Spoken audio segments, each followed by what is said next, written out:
Good afternoon, everybody. Happy Tuesday. Welcome in to another edition of the NCAA Hoops Hour. I am your host, the big man on campus, getting you ready for a Tuesday in college basketball.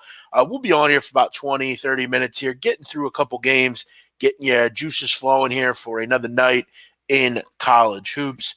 As always, if you're new around here, make sure you subscribe. If you're in here, make sure you hit the like button and make sure you share on Twitter if you can.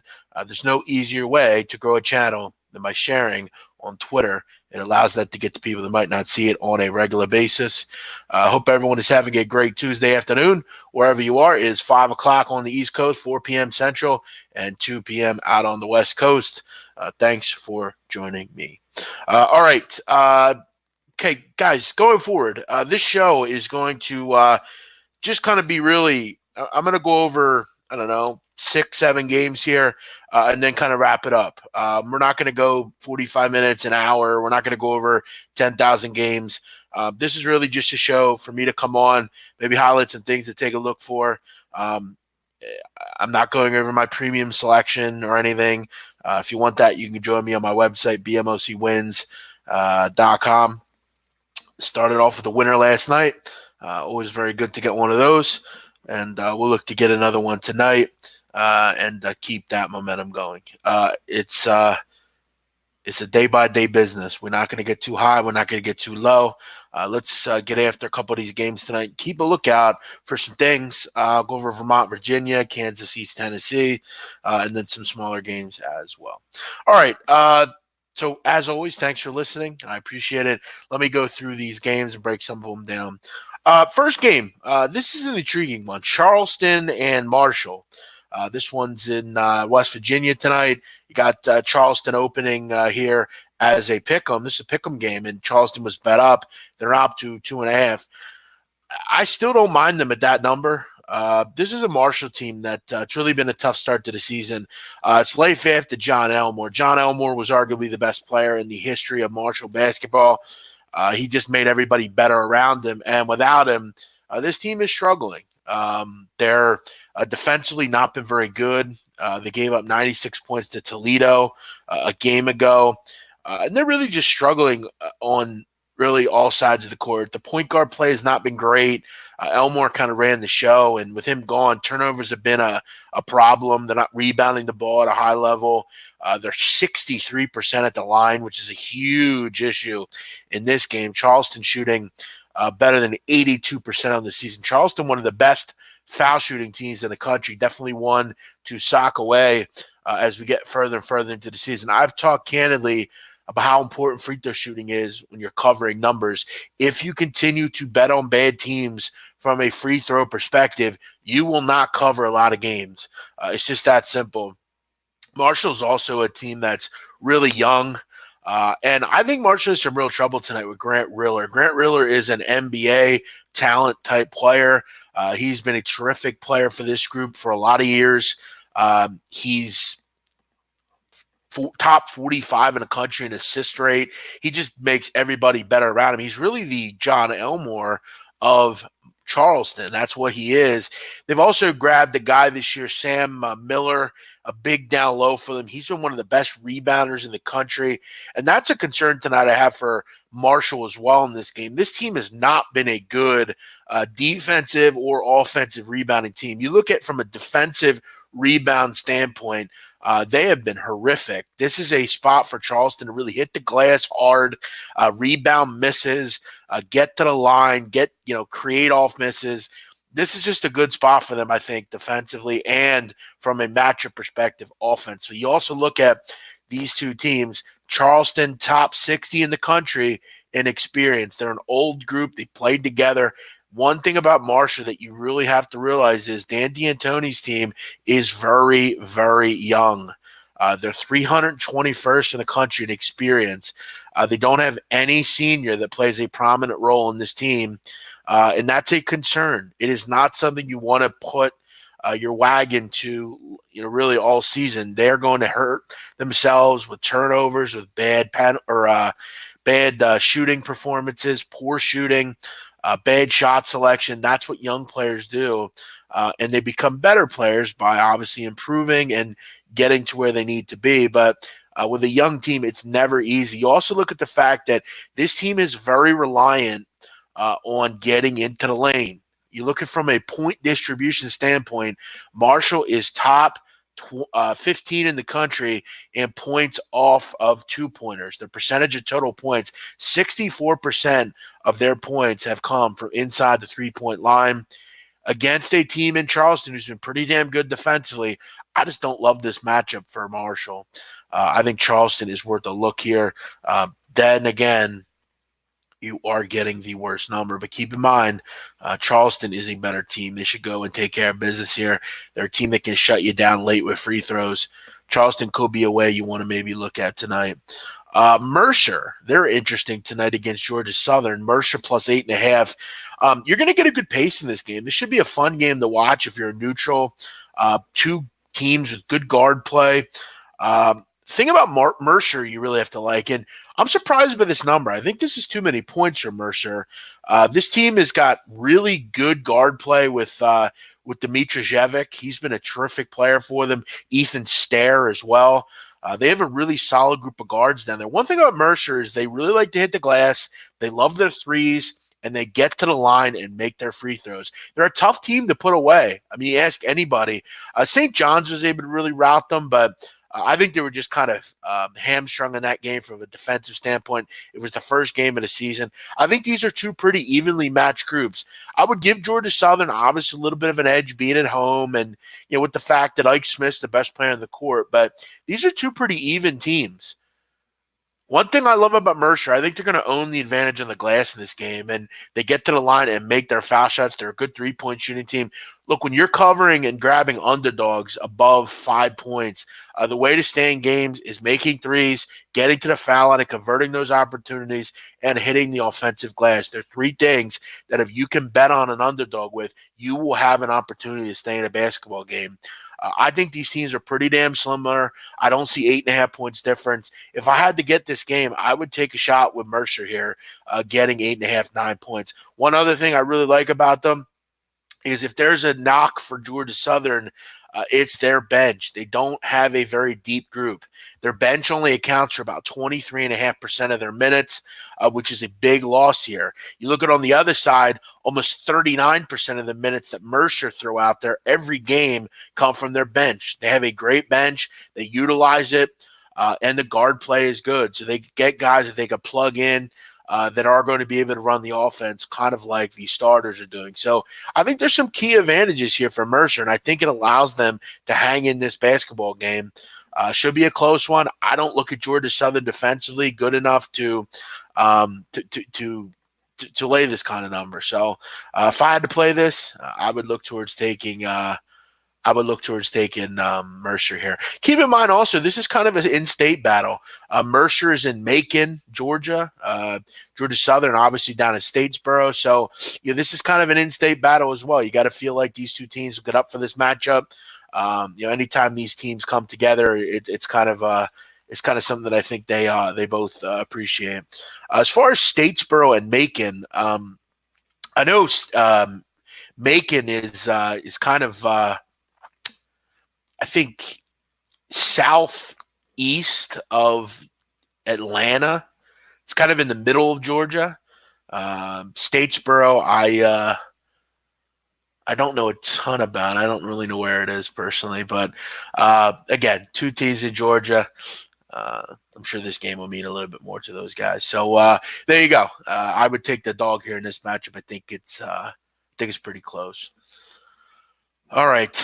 Thanks all of you for joining me. I appreciate it. I appreciate you all with your candid participation and support.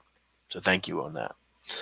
Let's keep it moving here. Another game that I have my eye on, Citadel and Southeast Missouri State. This game was on my board today. I definitely have some interest in seeing kind of where this total ends up. This total's been bet up. It's open at like 161. It's all the way up to 166.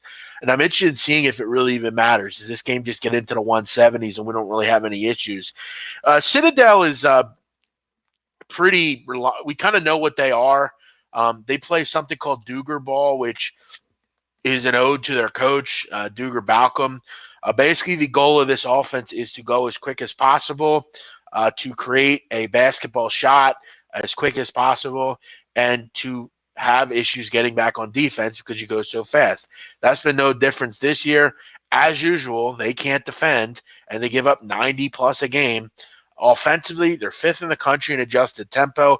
They're creating a shot in 15 seconds or less, and they're basically making their opponent create shots in 16 seconds or less. So it's a mile a minute. The problem with this game and way they play, they're either getting beat defensively or they're getting back in defense. They're just allowing their opponent to create quickly so they can get and create quickly.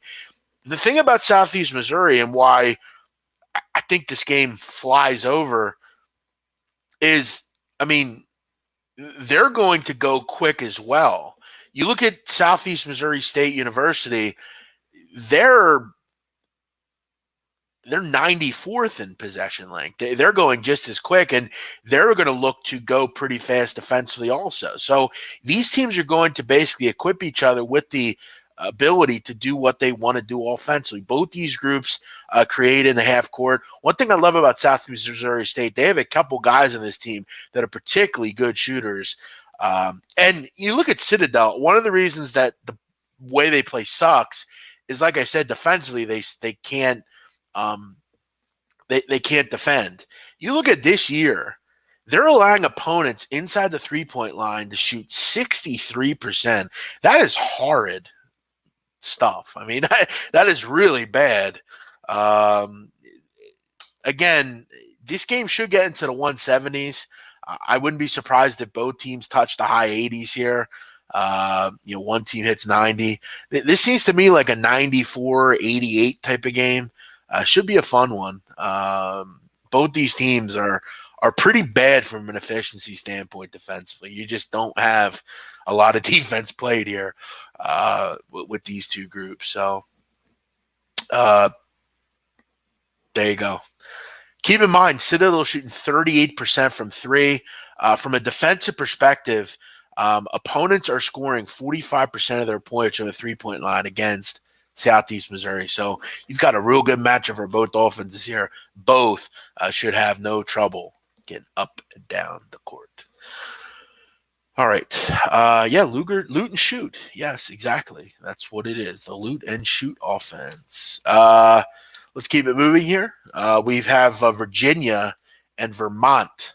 It's funny. We talked about how good these two teams should be offensively in the previous game. This is about the polar opposite of what you can expect in a basketball game. And I know Virginia is not everybody's cup of tea, but I'm going to tell you right now, this is what I'm going to be watching tonight. I am so fascinated to watch this game, and I'll tell you why. This is how weird I am from a basketball standpoint. I love basketball, and I love teams like this. Virginia takes such pride in defending. It is so tough to teach kids at that age how to defend, and I get almost happy watching these two groups play. And Virginia, you look at the first three games of the season, opponents are scoring 36.7 points a game. That is unbelievable. You also look at Virginia, okay? This next thing I'm going to tell you is wild. Wild. This year, it took Virginia, it took their opponents 115 minutes of game time to score 100 points against them. So think about that, okay? A game is 40 minutes.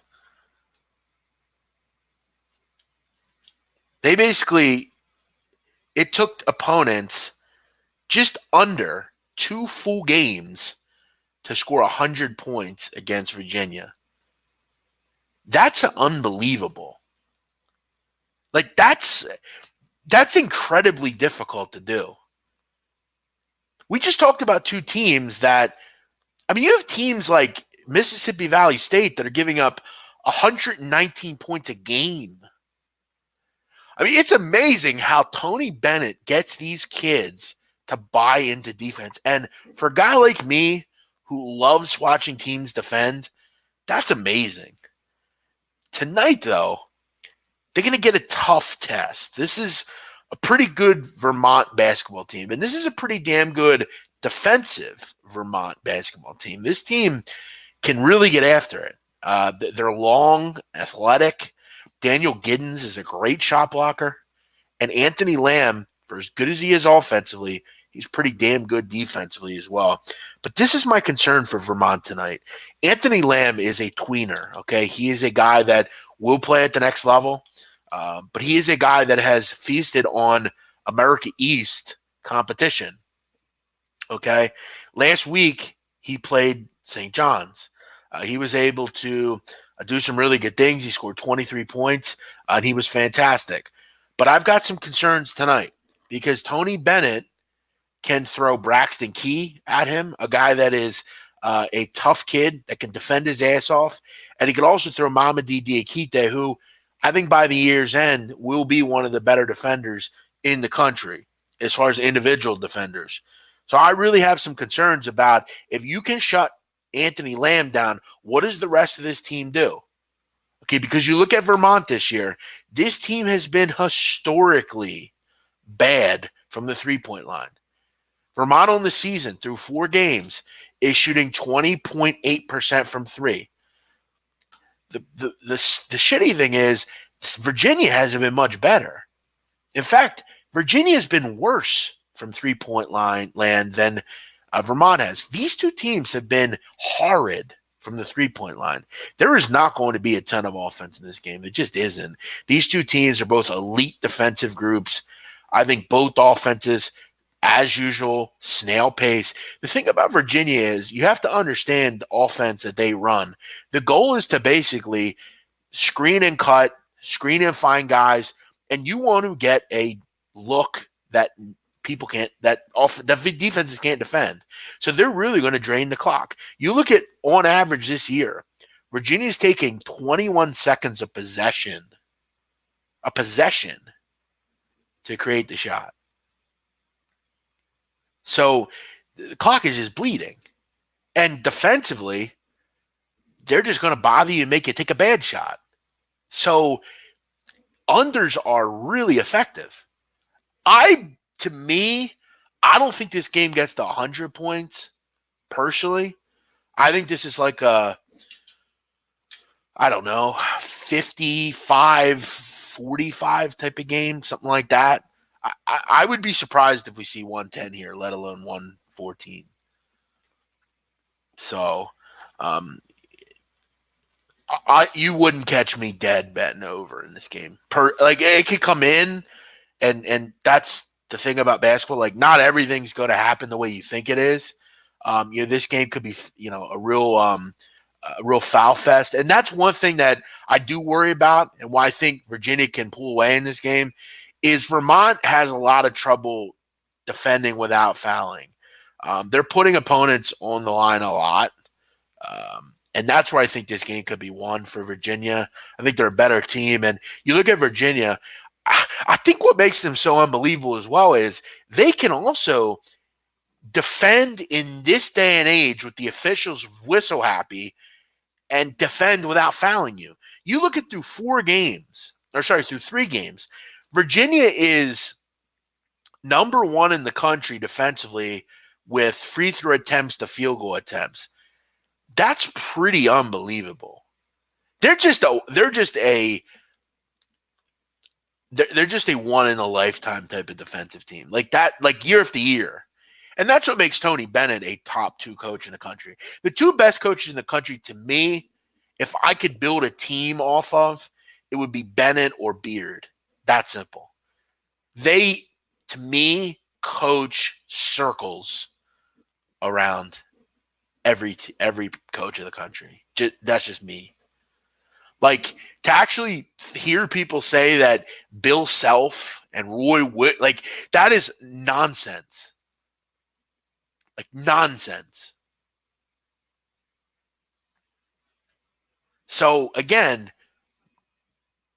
bet what you want here, but Virginia is one of the more unbelievable defensive teams I've ever seen. So, Good luck. All right. A couple other games here. Kansas East Tennessee State's intriguing. I think Kansas is maybe a little overvalued here after beating Monmouth by 55. That's great and all, but I worry about what this team has outside of Dotson from a guard perspective. They're not real deep. Agbaji's okay, but he's not really a ball handler. Neither is Marcus Garrett. This East Tennessee State team is solid. They're a really legit program.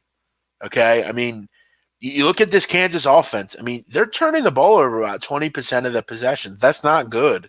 That's 203rd in the country. And this is an East Tennessee State team that's very opportunistic.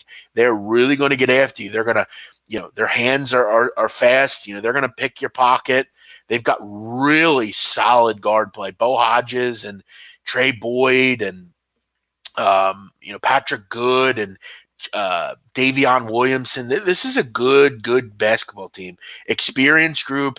They're probably going to win this conference. Steve Forbes and this group are not worried about going into Lawrence, Kansas. They're going to give their all. This is a good defensive group. This is a team that's been able to create offensively. The only concern I have with East Tennessee State, number one way a big dog stays a big dog and doesn't cover, is the only issue I have with East Tennessee State in this game. They're shooting 55.8% from the line. You can stay in a game by making free throws. That's a concern for me in this game, especially against the Kansas team that's not been real good defending without fouling. Kansas will leave you in a game and let you hang around because they can't defend without fouling. The problem is I got some real concerns about whether they can make free throws. You look at, from a free throw perspective, Jeremy Rodriguez, 38%. Isaiah Tisdale, 33%. Some of their main guys can actually shoot the ball pretty well from the free throw line. So it's not a huge issue, but I don't want to look at a box score where, let's say this game is 80-64. I don't want to look at a box score and see, wow, they just missed out on a cover and missed 9 free throws. Like, let's say they went, 10 for 19 from the line, or, 18 for 27 from the line. Those points are the difference between covering and not covering. Again, we're sports bettors. We're not betting a game on who wins or not. If I could bet on who wins or not, I would go 85%. I'm confident. But again, I'm not betting on who wins. I'm betting on, can this team cover the number? And this is how you lose covers. Everything needs to be looked at. Everything. I'm not enamored by East Tennessee's lack of height. I don't know who necessarily guards Azubuike in this game. So I think if Dotson can control the turnovers and can play 35 minutes in this game, I'm not really sure who guards Azubuike here. So while the points look enticing, I think when you really pull back the onion, I got some concerns here. This is a great game. East Tennessee State's tough, but this is Kansas. This is Lawrence. This is arguably the best big man in the country. This East Tennessee State team, 261 in the country in average height. There's some concerns here. There's too many for me to get involved. What else do we have here? This Kansas team has Sweet 16 upset written all over them. I don't know about that. I think they need some depth. They don't really have great guard play, which is interesting because they usually always do. Devontae Mason and Gerald Vick and or Frank Mason. All these different guys. They have. They've had great guards there over the years, but they're not real deep this year. I thought you were the best big man. Good one. I'm not really a big man in this, or Devontae Graham, whatever. I'm a little different big man here. As far he's like a big man basketball player. I'm just a big guy. All right, a couple more games here, and then we're going to wrap this thing up. One that I think is interesting late night. I'm interested to see if Gonzaga can continue their just destroying opponents.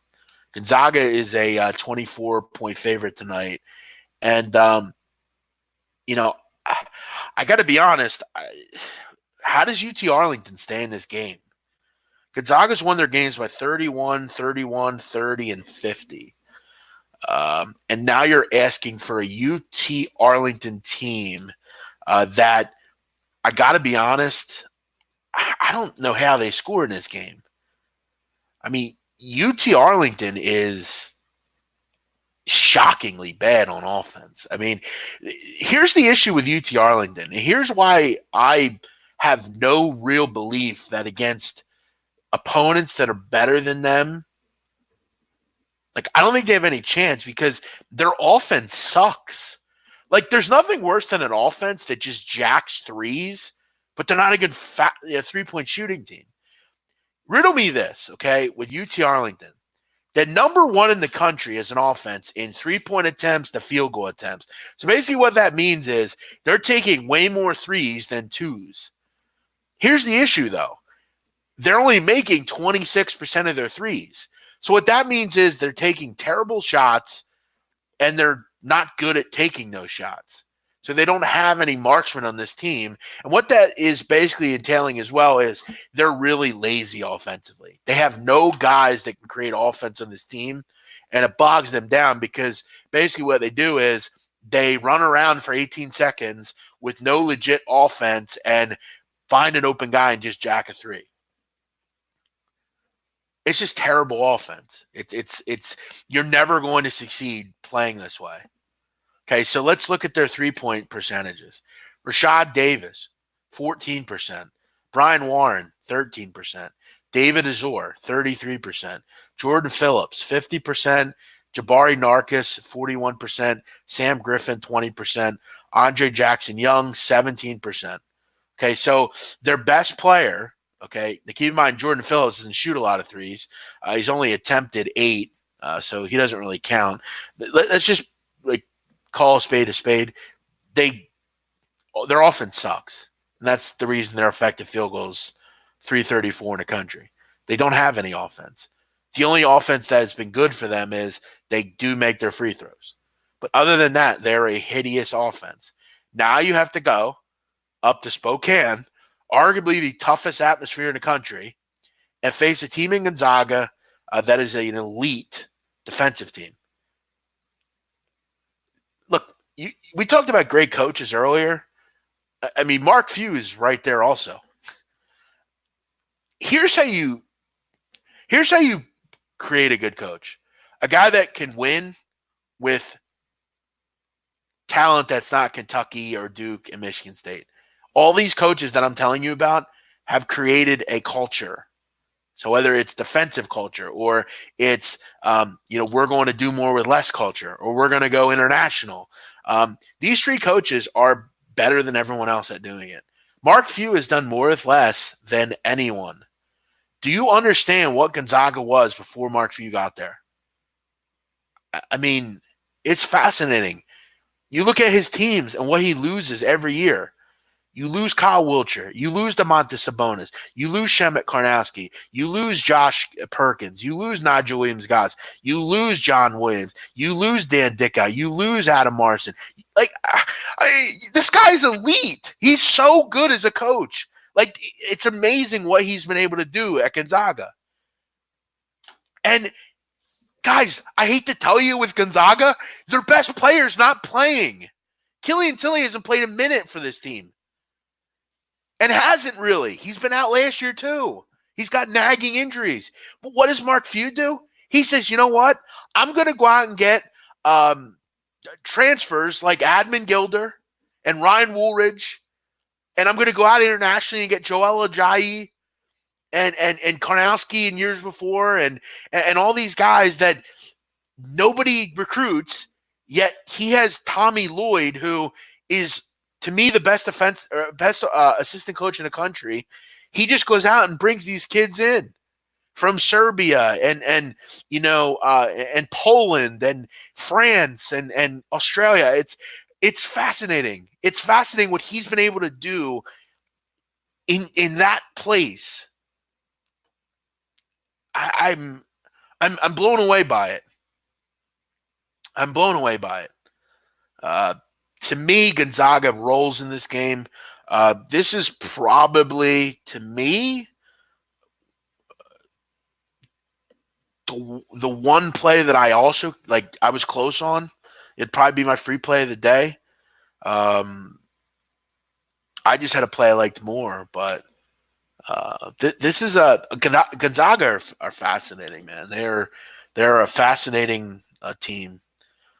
I'm going to try to do it this year. I'm actually going to try to get out there to go to a game. Spokane's not a huge place. So I'm going to go out there and try to see a game. I'm going to look into it. We'll see. Any opinion on Houston Rice? No. Guys, that's really all I have. One other one I thought about, Nicholls State and Rhode Island. Nicholls has been interesting, guys. Nicholls seems like they just are going to cover every game as an underdog this year. And they have so far. I mean, they lose to Illinois by 8, cover that game. They beat Pittsburgh outright, win that outright, and then they cover against LSU, lose by 10. This is a pretty good team, guys. Dexter McClanahan is their lead guard. Dexter McClanahan was at Savannah State. Didn't want to go to D2, so he decided to hang around and transfer. And he comes to Nicholls down in Louisiana, and this team's solid. Austin Clounch has done a nice job here so far. They're a good three-point shooting team. They've had a great three-point defense. They're really making it tough on their opponents. They don't do anything particularly well, but they defend at a high level. They play hard, and they do a nice job of hitting the offensive glass, which is interesting. So, it's something I thought about. They're just a team to kind of keep in your head as the season continues. They've been a really interesting underdog team.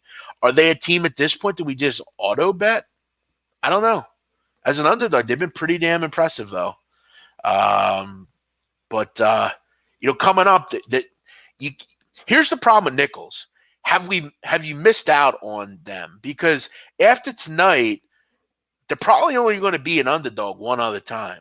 And that's against West Virginia on December 14th. But you look at coming up after this game, the schedule really lightens up. I mean, you got North Carolina A&T, UMBC, Blue Mountain, Campbellsville, Hburg, Carver, whatever that is.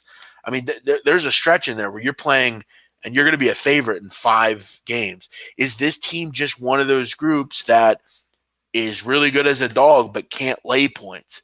That's going to be a fascinating thing to think about with Nicholls going forward. They've been a really good dog team, but when they step up and have to lay a number, how do they handle that? So I'll be interested to see how that works for them.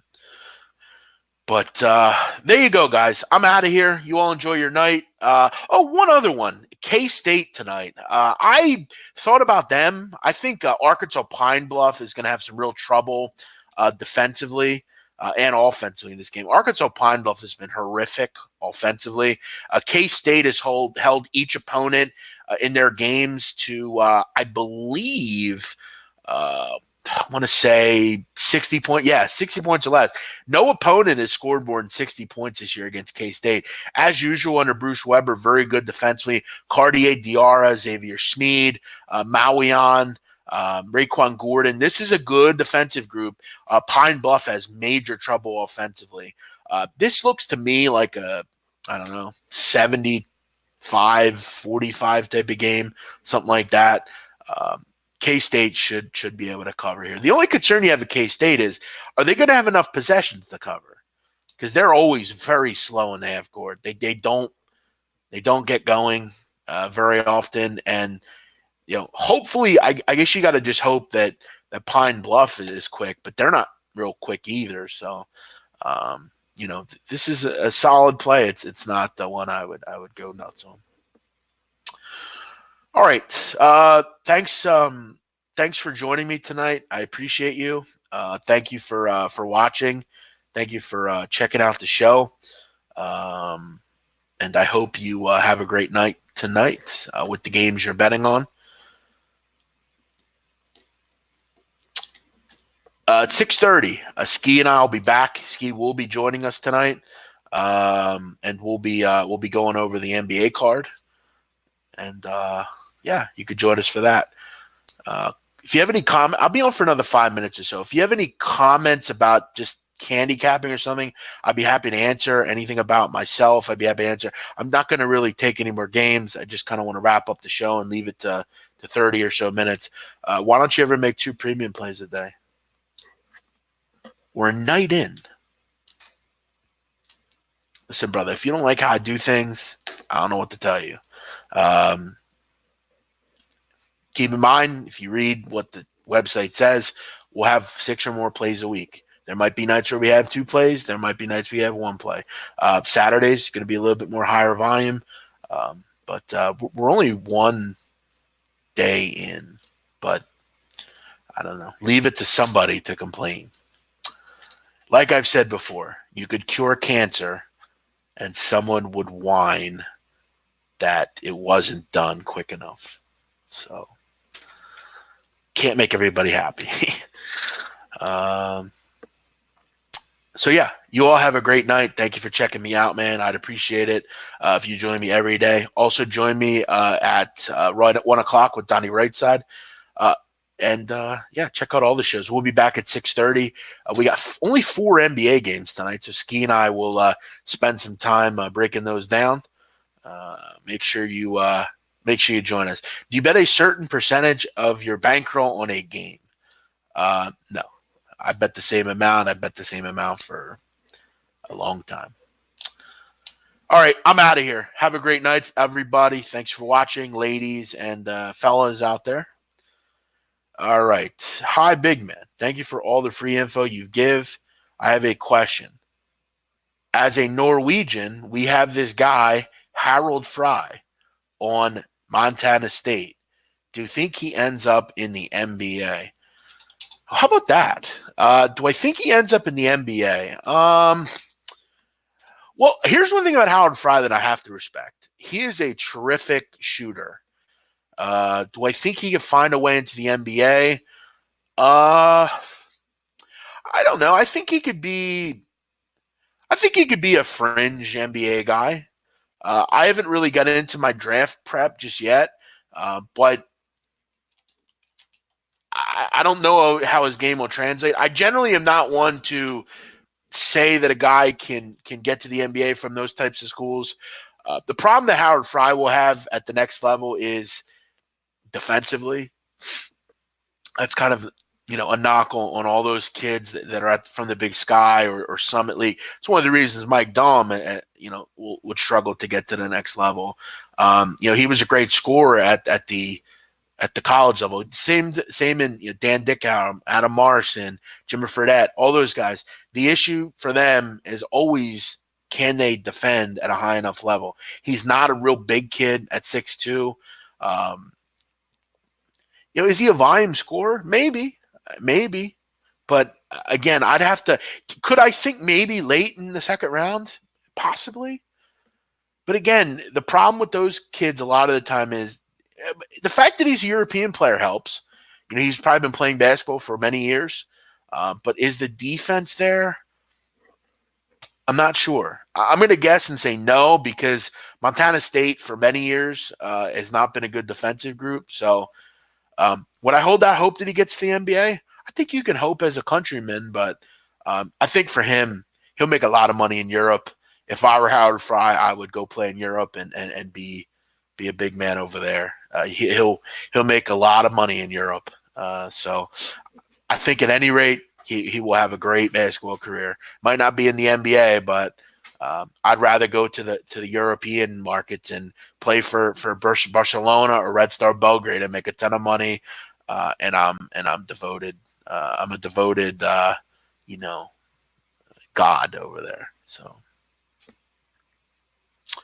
Statesboro and Macon are 2 hours from each other. Okay. Well, thank you for that. All right, guys, have a great night. Thanks for joining me. We'll be back at 6:30. Ski and I going over the 4 NBA games. Join us for that. Bye-bye.